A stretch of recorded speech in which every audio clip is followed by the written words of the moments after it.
आचार्य श्री प्रसन्न सागर जी गुरुदेव की।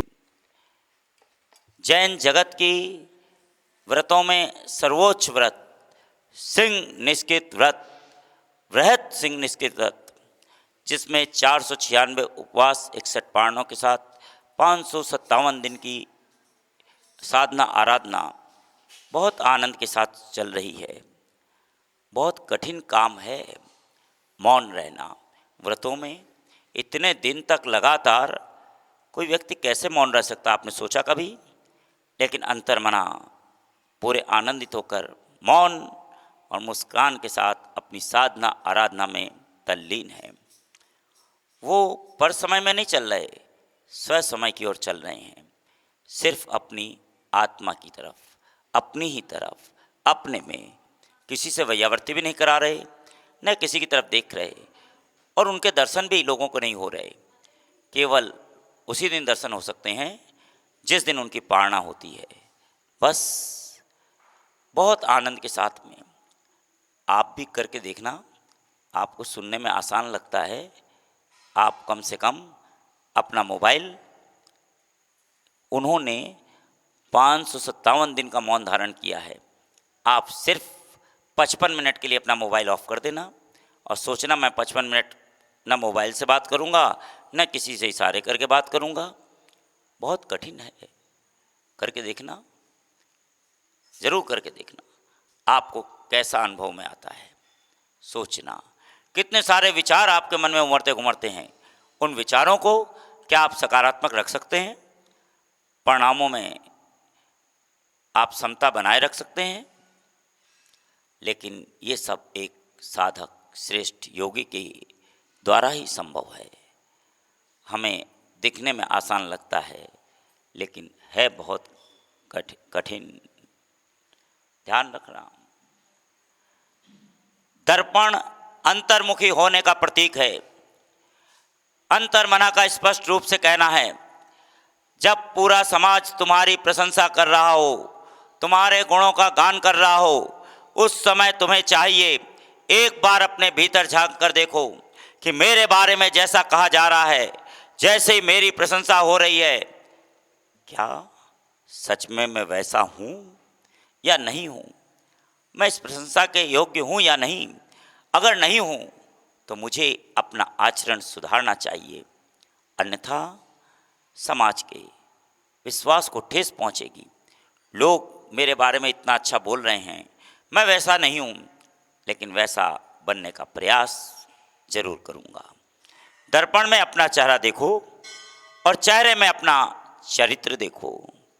लेकिन आज का आदमी बड़ा बेईमान है, वह चेहरा तो देख लेता है, लेकिन चरित्र की तरफ गौर नहीं करता। दर्पण में केवल मुख ना देखे, बल्कि मूलाचार भी देखे। प्रतिष्ठा के शिखर पर बैठे हर व्यक्ति को समय समय पर अपना मुख दर्पण में अवश्य देखना चाहिए और यह जानने की कोशिश भी करनी चाहिए। पद पर तो बैठे हैं, लेकिन समय नहीं है। क्या कभी आपने विचार किया कि हम अपने कर्तव्यों को पूरा कर पा रहे हैं या नहीं कर पा रहे हैं? जिस जिम्मेदारी हमको समाज ने सौंपी है, उस जिम्मेदारी पर हम खरे उतर रहे हैं या नहीं? कभी प्रयास किया आपने जानने का? करके देखना तो आपको एहसास होगा, जरूर होगा। आखिर कहावत भी है ना, मुखड़ा देख ले प्राणी जरा दर्पण में। दर्पण टूट कर भी झूठ नहीं बोलता, और हम कई रिश्तों में टूट फूट ना हो जाए, इसलिए सत्य जान करके भी नहीं बोल पाते, है ना ये स्थिति? आखिर करें तो क्या करें? आओ मौन को धारण रखें, मुस्कान को बनाए रखें और आनंदित होकर के कम से कम इस भाद्रपद माह में और कुछ कर पाएँ या न कर पाएँ, अपनी वाणी और व्यवहार को व्यवस्थित रखें। जहाँ भी जाएं, हित मित प्रिय वचन बोलें। ऐसा व्यवहार दूसरों के साथ न करें जो किसी को ठेस पहुँचा दे।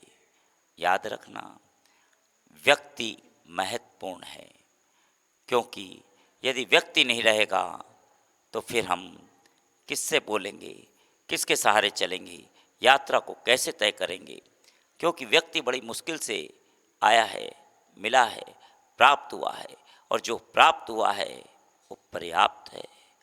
उसे पसंद करो, उसका सम्मान करो, बहुमान करो। जाने के बाद लोग गुणों का गान करते हैं, उससे पहले ही गुणों का गान कर लो।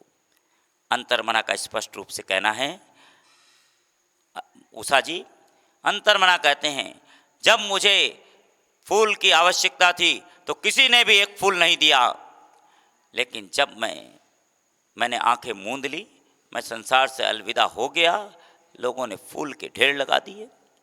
अगर वो फूल पहले ही दे देते तो हो सकता है मैं कुछ समय और जी गया होता, या मेरे जीवन में आनंद की वृद्धि हो गई होती। फैसला आपका। हमारे मध्य में मातुश्री शोभा देवी छतरपुर से, जिन्होंने ऐसे लाल को जन्म दिया। उसका नाम पप्पू प्यार से बुलाती थी, नाम तो उन्होंने दिलीप रखा, और उसने दिल की ऐसी लिपि लिखी कि बस एक दिन माँ नाराज हो गई। नाराज होकर बोली कि तू क्या करेगा, पढ़ता लिखता नहीं है, तू तो जा करके बर्तन धोएगा और क्या करेगा। वो बर्तन नहीं धो रहा, बल्कि जन जन जन को उसने धो दिया। उसके जल में जो भी स्नान कर लेता है उसी का बर्तन चमक जाता है, उसी के पात्र में चमक आ जाती है। ऐसा वो दिल की लिपि लिखने वाला और कोई नहीं, अंतर्मना आचार्य प्रसन्न सागर जी महाराज हैं। एक बार उनके पास में आओ, बस उनके पानी से अपने पात्र को तुम भी मांझ लो, तुम्हें भी अवसर प्राप्त हुआ है, अपनी कलुषता को मिटा लो। आओ अपने जीवन में प्रसन्नता को लेकर के आए इस अर्घ के साथ। और ये अर्घ चढ़ाने के लिए आ रही है मातुश्री शोभा देवी छतरपुर से। एक बार मातुश्री आर्य का दीक्षा लेते देखा, आर्य का पद्मश्री माता जी के रूप में देखा, और जिसने अपने लाल को पप्पू को परम पूज्य होते देखा, मुनि प्रसन्न सागर जी को आचार्य बनते देखा, जन जन के हृदयहार होते देखा, ऐसी मातुश्री का बहुत बहुत अभिनंदन अभिनंदन।